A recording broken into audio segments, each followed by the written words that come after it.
सती के रूप में यज्ञ की अग्नि में स्वयं को भस्म कर देने के बाद देवी ने पर्वतराज हिमालय की पुत्री के रूप में जन्म लिया।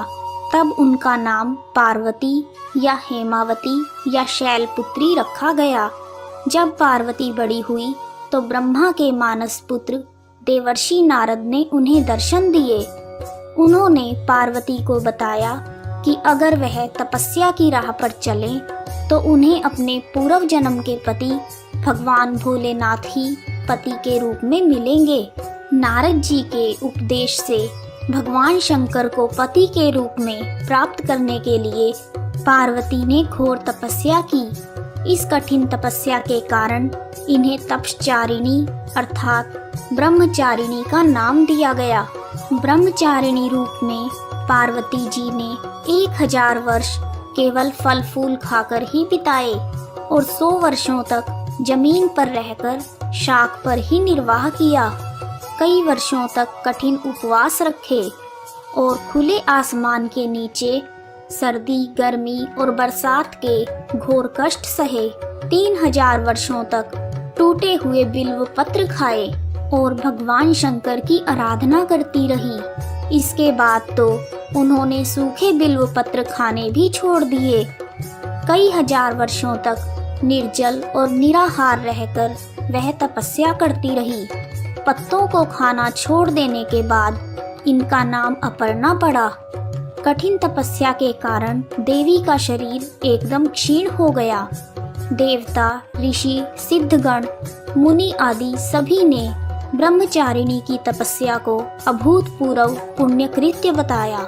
उन्होंने देवी की सराहना करते हुए कहा, हे देवी, आज तक किसी ने इस तरह की कठोर तपस्या नहीं की। यह सब तुम्ही से ही संभव हो पाया। तुम्हारी मनोकामना अवश्य ही पूर्ण होगी और भगवान शिव जी ही तुम्हें पति के रूप में प्राप्त होंगे।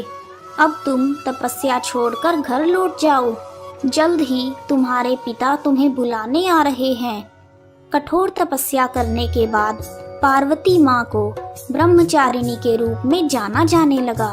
बाद में भगवान शिव ने पार्वती जी को अपनी पत्नी के रूप में स्वीकार किया।